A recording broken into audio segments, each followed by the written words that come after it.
আজকে ভিডিওটি সম্পূর্ণ একটি ইনফরমেশন ভিডিও। আপনারা অবশ্যই মন দিয়ে শুনবেন আমার কিছু কথা। যদি আপনাদের ভালো লেগে থাকে অবশ্যই লাইক, কমেন্ট এবং সাবস্ক্রাইব করতে ভুলবেন না। দেখুন, আজকে যে পয়েন্ট নিয়ে আমি কথা বলবো তা হচ্ছে ওয়াটার হিটার বা ওয়াটার গিজার। এখন নভেম্বর মাস বা ডিসেম্বর মাস, সামনেই ডিসেম্বর মাস, শীত কিন্তু আমাদের এরিয়াতে ভালো পড়ে গেছে।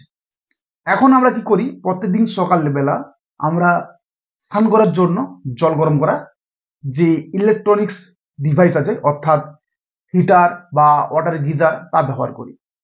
প্রত্যেক বছর আপনারা নিউজে শুনবেন যে ওয়াটার হিটার বা ওয়াটার গিজার শক করে অ্যাক্সিডেন্টে মানুষ মারা যাচ্ছে। কেন মারা যাচ্ছে?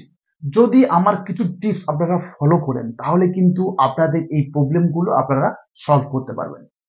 সর্বপ্রথম যে টিপসটি আপনাদের আমি বলবো তা হচ্ছে, প্রত্যেক বছর আপনারা ব্যবহার করার আগেই ওয়াটার গিজারকে সার্ভিসিং করবেন। আপনারা ভাববেন যে কোম্পানি থেকে তো 5 বছর 10 বছরের অলরেডি ওয়ারেন্টি দেয়, তাহলে আমি সার্ভিসিং কেন বের করবো? দেখুন, সার্ভিসিং জিনিসটা আলাদা এবং ওয়ারেন্টি জিনিসটা আলাদা। আপনি যদি কোম্পানি থেকে ওয়ারেন্টি পেতে চান তাহলে আপনি কোম্পানিতেই ফোন করুন যে আমার এটাকে সার্ভিসিং করব। হয়তো অল্প কিছু টাকা নেবে, কিন্তু আপনাকে সার্ভিসিং করে দেবে। যদি আপনি তা না চান, লোকাল মিস্ত্রিকে দিয়েও কিন্তু আপনারা সার্ভিসিং করাতে পারবেন। অবশ্যই ব্যবহারের আগে কিন্তু আপনারা সার্ভিসিং করবেন। কেন সার্ভিসিং করবেন? দেখুন, আপনারা যে জল ব্যবহার করেন সেই জলে কিন্তু আয়রন থাকে, এবং ওখানে যে এলিমেন্ট ব্যবহার করা হয় সেই এলিমেন্টে কিন্তু আয়রন জমে যায়। এর ফলে সেই আয়রনে কিন্তু এলিমেন্টের মধ্যে প্রভাব ফেলে এবং এলিমেন্টটাকে নষ্ট করে দেয়। যদি আপনি সার্ভিসিং করে রাখেন প্রত্যেক বছর, তাহলে কিন্তু আপনার এলিমেন্টও ভালো থাকবে এবং শক খাবেন না, এবং সেই সাধারণত যেটা বডি হয়েছে সেই বডি হওয়ার সম্ভাবনা অনেকটাই কমে যাবে।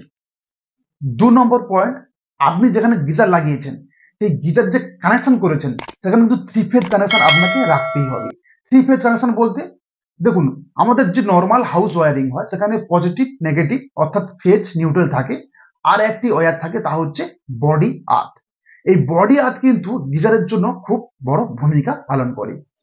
যদি আপনার বডি আর্থ ভালো থাকে, তাহলে যদি আপনার হিটারটা যদি শক করে তাহলে কিন্তু আপনি রক্ষা পেয়ে যাবেন। কারণ যে অত্যাধিক কারেন্টটা লিকেজ হবে সেই লিকেজ কারেন্টটা কিন্তু বডি আর্থের সাহায্যে আমাদের যে নিউট্রাল হবে, মানে বডি আর্থ, সেখান দিয়ে কারেন্টটা বেরিয়ে যাবে, আপনাকে শক করবে না বা সেইভাবে প্রবলেম হবে না। তার জন্য যখন আপনি ইনস্টল করাচ্ছেন অবশ্যই কিন্তু 3 ফেজ কানেকশনে ওয়ারিং মানে কানেকশন করাবেন, এবং প্রত্যেক বছর যেমন আপনি সার্ভিসিং করবেন ঠিক তেমনি কানেকশনটা ঠিকঠাক আছে কিনা তা কিন্তু আপনি লোকাল মিস্ত্রিকে ডেকে, টেকনিশিয়ানকে ডেকে কিন্তু চেক করে নেবেন। যদি না থাকে অবশ্যই একটা এক্সট্রা করে বডি আর্থ গিজারে করবেন। দেখুন, বডি আর্থ কিন্তু আপনার যে শকের হাত থেকে বাঁচাবে তা কিন্তু নয়, আপনার প্রত্যেকটা ইলেকট্রনিক্স ডিভাইসকে কিন্তু ভালো রাখবে।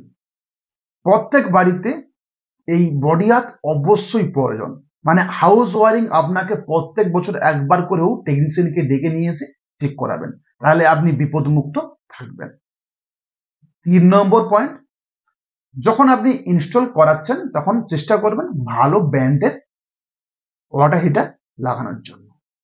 এর ফলে কি হবে, কোম্পানি থেকে তো ওয়ারেন্টি পাচ্ছেন, এবং ভালো ব্র্যান্ডের যে আপনি ওয়াটার হিটার বা গিজার লাগাচ্ছেন সেখানে কিন্তু দাম অনেক বেশি নেয়। এর ফলে যে এলিমেন্ট থাকে সেই এলিমেন্ট কিন্তু ভালো এলিমেন্ট দেওয়ার চেষ্টা করে কোম্পানি। আপনি যদি লোকাল করেন সেখানে কিন্তু সেভাবে এগুলো পরীক্ষিত হয় না, জাস্ট ছেড়ে দেয়, সেখানে কিন্তু আপনার শক খাওয়ার ভয় থাকে। অতএব বাড়ির জন্য যখন আপনি ব্যবহার করছেন, নো কম্প্রোমাইজ, ইলেকট্রনিক্সে কোনোদিন কম্প্রোমাইজ করবেন না, কারণ ইলেকট্রিক কিন্তু খুব খারাপ জিনিস। আচ্ছা, 4 নম্বর পয়েন্ট বলি, এটা গেল টোটালি আপনাদের ওয়াটার হিটার বা গিজারের জন্য যারা বাথরুমে ব্যবহার করেন। যারা এই শীতকালে যারা ওয়াটার গিজার লাগাতে পারেন না, তারা কি করেন, যে এই যে স্টিক গুলো পাওয়া যায়, সেই নর্মাল যে স্টিক গুলো, সেই স্টিক গুলো ব্যবহার করেন। এই স্টিক গুলো বিভিন্ন কোয়ালিটির হয়, বিভিন্ন দামের হয়, ব্র্যান্ডেরও পাওয়া যায় এবং নন ব্র্যান্ডেরও পাওয়া যায়। সেখানে আপনি কোন জিনিস কিনবেন? দেখুন, সাধারণত যাদের পয়সা কম থাকে, মানে পয়সা হয়তো কাজ চলে যাওয়ার মতো, তারা এগুলো ব্যবহার করে। তো আপনি যখন চেষ্টা করবেন এগুলো ভালো ব্র্যান্ডের কেনার চেষ্টা করবেন। আর যখন ব্যবহার করবেন অবশ্যই 3 পিন টপটা যে বোর্ডে কানেকশন করছেন সেই বোর্ডে কিন্তু থ্রি পেজ কানেকশন আছে কিনা আপনি সেটা দেখে নেবেন। না হলে কিন্তু সেম এখানেও পজিটিভ নিউট্রাল হয়তো পজিটিভ নেগেটিভ লাইন আছে কিন্তু থ্রি পেজ মানে বডি আর্থ নেই, তখন কিন্তু আপনার টোটাল যে বালতিটা সেটা কিন্তু ইলেকট্রিকে পরিণত হয়ে গেছে, আপনি হাত দিলেই শর্ট করবেন।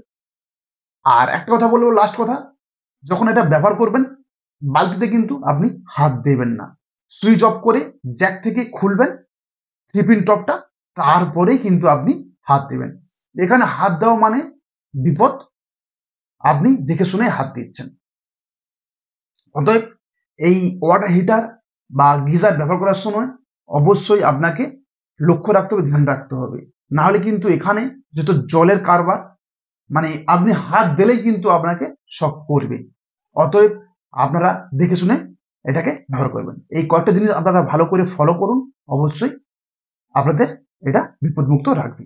তো আজকের মতো এইটুকু, দেখা হবে অন্য কোনো ভিডিওতে অন্য কোনো টপিক নিয়ে। যদি ভিডিও ভালো লেগে থাকে অবশ্যই লাইক কমেন্ট এবং সাবস্ক্রাইব করতে ভুলবেন না। আজকের মতো এইটুকু।